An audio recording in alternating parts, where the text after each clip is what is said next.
Hey, what's up? Welcome back to the channel for another video. So today we need to talk about something that could have a pretty big impact on photographers, videographers, drone pilots, and honestly, anyone who buys technology. Because the FCC is preparing to use power that could allow them to ban products that were already approved, already imported, and already being sold. And yeah, that's kind of a big deal. So let's talk about it. Alright, so back in October, the FCC gave itself the ability to retroactively ban devices that had already received approval to be imported and sold in the United States. At the time, a lot of people probably looked at the story and thought, interesting, but probably won't affect me. Well, that might not be the case, because the FCC is now preparing to use that power for the first time. The FCC is targeting what they're calling DJI front companies. These are companies that the FCC believes may be importing and selling DJI-related technology while trying to bypass restrictions surrounding DJI products. The companies being targeted include Extra Technology, Sky Rover, Kajito Tech, Lino Dynamics, Spatial Hover, WaveGo Tech, Sky High Tech, and XAG. Now, before the comment section turns into a battlefield, let's make something very clear. This is not DJI itself being banned in this situation. The FCC is targeting companies that it believes are connected to DJI technology, and that distinction matters.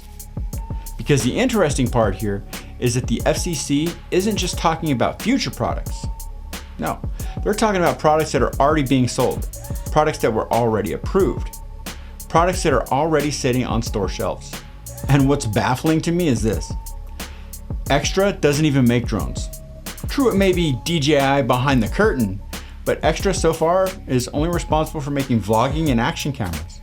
How the hell is a vlogging camera a national security threat? Something sounds really off here. If this ban moves forward, products like that could disappear from major retailers, and companies could potentially be forced to write off inventory that's already sitting in warehouses. Imagine that. You spend thousands of dollars manufacturing a product, you get approval, you ship it, you sell it, and then suddenly someone says, well, actually, nah, never mind. Now, before everyone starts panicking selling their drones online, no, the FCC is not coming after the drones sitting on your shelf. They're not kicking down your door because you filmed a sunset. At least not today. This proposal would mainly affect the ability of these companies to import, distribute, market, and sell these products moving forward. And this decision isn't final yet. The FCC is currently accepting public comments for 30 days before making a final decision. So if you have an opinion on this, there's currently an opportunity to make your voice heard.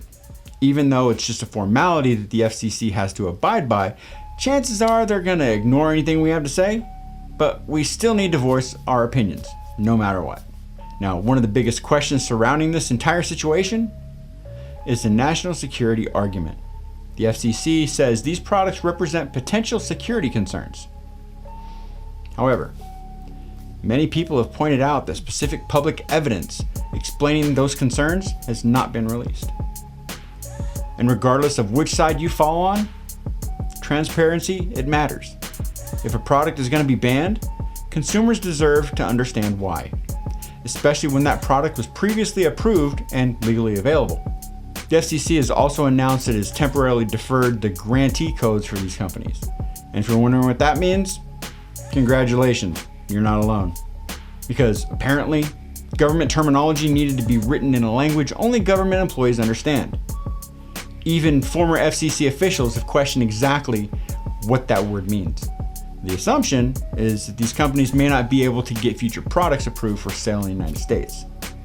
But exactly what happens next is still pretty unclear. The FCC has also announced that it's ending its relationship with SGS CSTC Shenzhen. This is one of the testing laboratories involved in certifying some of these products. The FCC's concern involves ownership and control requirements under US law. Again, this entire situation is still developing and very confusing. So what does this mean for photographers, for filmmakers, and drone pilots? Honestly, it means that we should probably pay attention, because today this conversation is about drones. Tomorrow, it could be cameras. lighting equipment, wireless microphones, or any other piece of technology that creators use every day. The bigger question isn't just, is DJI good or bad? The bigger question is, should previously approved products be able to be removed from the market after people and businesses have already invested in them? That's the conversation that's happening right now. And whether you agree or disagree with the FCC's position, it's something that creators should definitely be watching. Because technology is what allows us to create. And anytime access to technology changes, it affects all of us. So, what do you think?